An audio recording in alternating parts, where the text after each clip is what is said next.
মনোজিতের আইনজীবীর দাবি, মনোজিতের ঘাড়ে লাফ বাইট দেখতে পেয়েছেন, আর লাফ বাইটের অর্থ কি সেটা অন্যদেরকে তিনি বুঝে নেওয়ার পরামর্শ দিয়েছেন।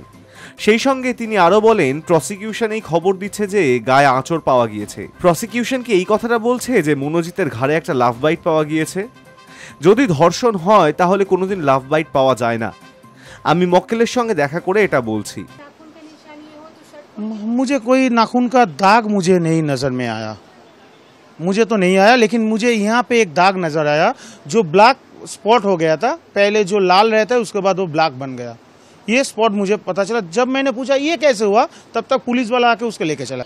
हाँ, मैंने ये बात भी बोला है, और एक बात मैंने कोर्ट को बोला है, वो ऑर्डर शीट भी बना है। मैंने बोला है कि उस दिन का जो मोबाइल फ़ोन है, ये फ़ोन सिर्फ सस्पेक्ट लोग का, जो तीनों सस्पेक्ट है उनका जब्त किया गया है।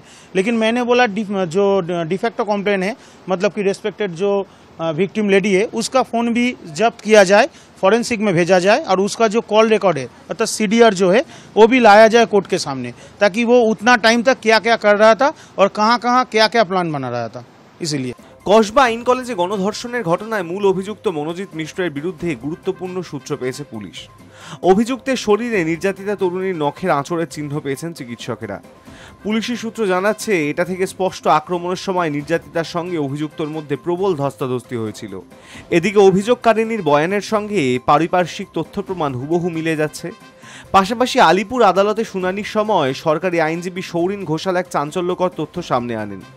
তিনি আদালতকে জানান, নির্যাতিতাকে সুস্থ করতে ইনহেলার ব্যবহার করা হয়নি, বরং উদ্দেশ্য ছিল আরও বেশি নির্যাতন চালানো।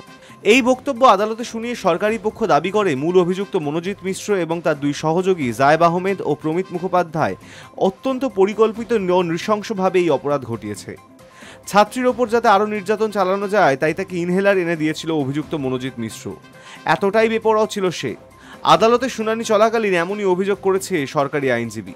পাশাপাশি নির্যাতিতার আইনজীবী আদালতে দাঁড়িয়ে অভিযোগ করেন, ছাত্রীর আস্থা অর্জন করার পর বিশ্বাস ভঙ্গ করে তার উপর নির্যাতন চালিয়েছে মনোজিৎ। কসবা কলেজ কাণ্ডে মঙ্গলবার আলিপুর এসিজেএম আদালতে পেশ করা হয় মূল অভিযুক্ত মনোজিৎ মিশ্র সহ ধৃত 4 জনকে। আদালত 8ই জুলাই পর্যন্ত 3 অভিযুক্তের পুলিশ হেফাজতের মেয়াদ বৃদ্ধি করে। Hi news network.